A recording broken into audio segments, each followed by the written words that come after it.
John Porai. I'm coming to you from Tokyo, Japan. Today, I want to cover an article from Rolling Stone. They're not quite who I usually cover because my main content usually deals with movie stars, actors, people on Twitter, things like that, not necessarily people in the music field unless it happens to cross over, and in this case, it did. So this is called Should Marilyn Manson and R. Kelly Be Banned? More importantly, who should do it? Well, that's a stupid question, because the only thing that should actually ban somebody from anything is if they're found to be a criminal in a court of law with evidence. It's a hard pill to swallow, because a lot of people sometimes get a strong feeling someone did something, but without that tangible and physical and actual evidence, unfortunately, I don't think they should be punished, because there's always that chance that they didn't do it, and we can't roll the dice based on allegations alone. Let's see what they got. The words above weren't supposed to be the headline of this column. The headline was supposed to be, Kanye West just did an album release all wrong brilliantly.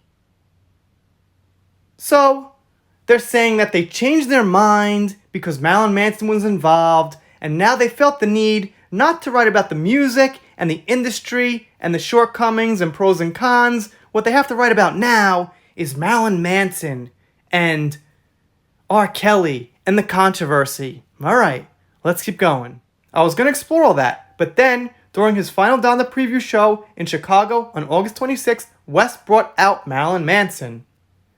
And then, today, September 3rd, Drake has released his album Certified Lover Boy. Guess what musician it samples? None other than R. Kelly.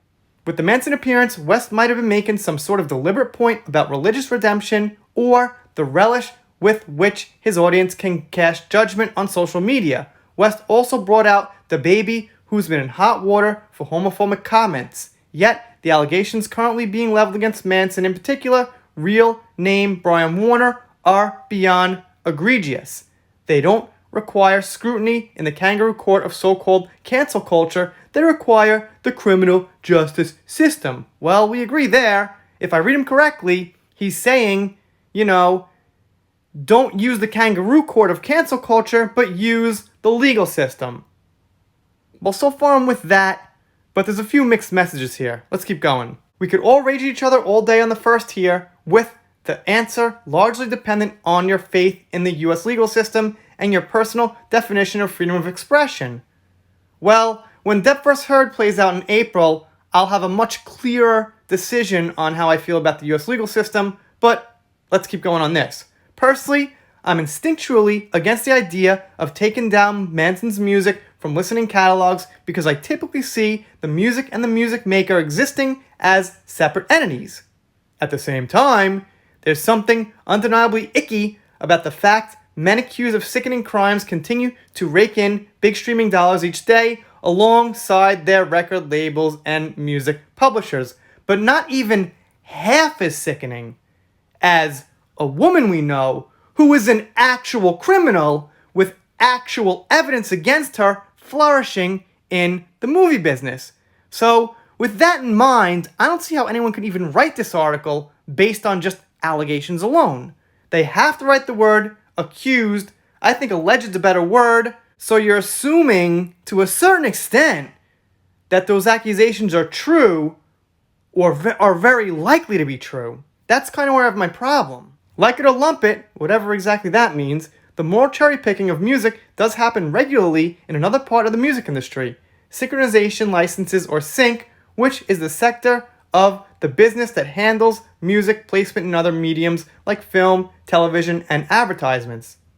It would take a brave cosmetics brand, for example, to plop Manson's Beautiful People at the center of an ad campaign, and American Airlines won't likely be touching I Believe I Can Fly with a barge pole anytime soon. Maybe they meant large pole? I think a barge is a boat which can have poles. Seems like a typo. Anyway, the value of Bob Dylan's song catalog, bought by UMG for around $400 million in 2022, is to a large degree dependent on its syncability, and that brand friendliness has likely been affected, at least for the moment, by the recent allegations against Dylan of historical sexual abuse. Wait, Bob Dylan? Now accused of sexual abuse? He's in his 80s.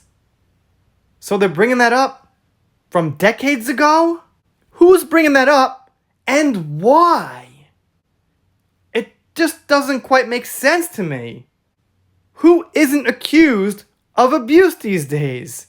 It's like every time I flip on the internet, pick up the paper, whatever you want to say these days, somebody else is being accused.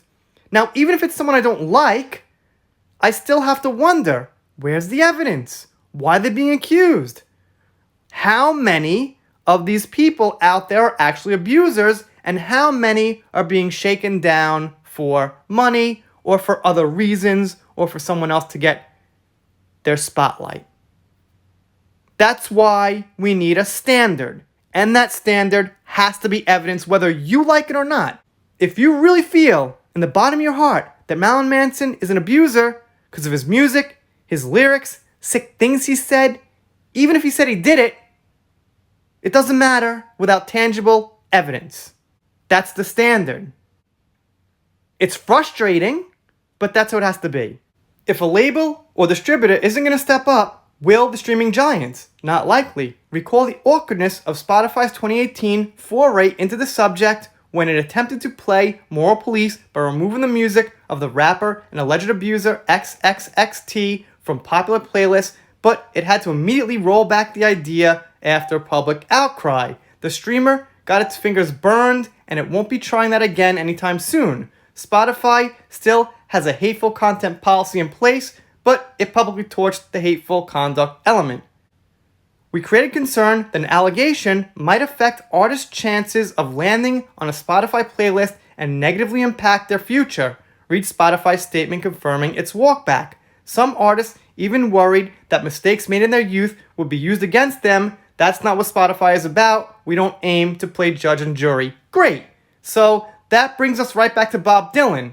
Obviously, he hasn't committed any kind of sexual abuse as of late. He's in his 80s. Let's not get ridiculous. So it must have been from his past, decades ago. And what they're saying is, and what people are worried about, is that, hey, you might be 50, career's rolling, you might get a break later on in life, and then someone comes and says, hey, when we were 20, I got abused. And if someone could just raise their hand and just say they were abused, and an allegation alone can take you off of a streaming service and lose you millions of dollars, that doesn't make sense without having some kind of evidence out of necessity. The evidence is a necessity. If not, freaking anybody could raise their hand who doesn't like you, who you dated, who you met in the past, who has a picture of the two of you together, and just say, I was abused. There go millions. There go your career. If that makes sense to you, I don't know what to tell you. I don't think you're justified in thinking allegations alone should be able to punish people. And I gotta say, you're actually dangerous in thinking that. Without evidence, like I said, yeah, it sucks. We need evidence in some cases if the person does happen to be guilty, but we have to set the standard to protect innocent people. Thing is, there is no obvious party in the music industry who will play judge and jury when it comes to the catalogs of individuals accused of or even convicted of heinous and harmful personal misconduct. Now, if they're actually convicted, that's a totally different story. If they're actually convicted, it's gone through the court, evidence has come out, or reliable witnesses, it's gone through a jury, and the person is proved an abuser, I'm all for some kind of penalty, or understand why the company wants to distance themselves. But if it's just at the stages of allegation, well, you know how I feel. I've been saying it the whole time. There is a robust argument that removing an artist's music following an allegation condemns them as guilty before they're able to prove otherwise. Yeah, perfect. How can you even think anything else? But that's a separate discussion, perhaps one for lawyers or ethnicists to settle. When it comes to the question of how much streaming money artists like Marilyn Manson or Kelly should be receiving every day during the heightened stage of scandal, well, that's a question the music industry sometimes needs to pretend doesn't exist at all. Well, yeah, lawyers should solve that question in court. Exactly what I've been saying. So, we kind of agree. As far as a separate question, No effing way. That's the same exact question, exactly connected to having a platform like Twitter or Spotify or YouTube or whatever play judge and jury. Anyway, obviously, I don't think they should be banned because they haven't done anything wrong. If they're found guilty through a court of law, that's a new discussion. Then, yeah, like I said, probably some penalty. And looks like Rolling Stone throws out some common sense here, but they seem very wishy-washy and very skeptical about taking a hard side here. It's really easy. Just say this. For the sake of justice, if you don't have evidence, we can't risk putting someone innocent in jail, especially if allegations are very, very old. If it was fresh, it happened 3 weeks ago, let's dive into it. Let's talk about it. We've got records of where people are, and, it's fresh. We could get there. We have probably witnesses all over, fresh to talk about it. If it's 20 or 30 years ago, unfortunately, it's just going to be word versus word in like 90% of the cases or 95% of the cases, so gotta set a standard. Alright, there's my little ending rant. If you're not subscribed here, consider it. I'm doing shoutouts, special thanks, celebrity news, That First Heard, Manson, Meghan Markle, whatever comes up that's interesting. Once in a while, Britney Spears. And if you don't subscribe, well, I guess I'll be sad, but I'll get over it. See you next time.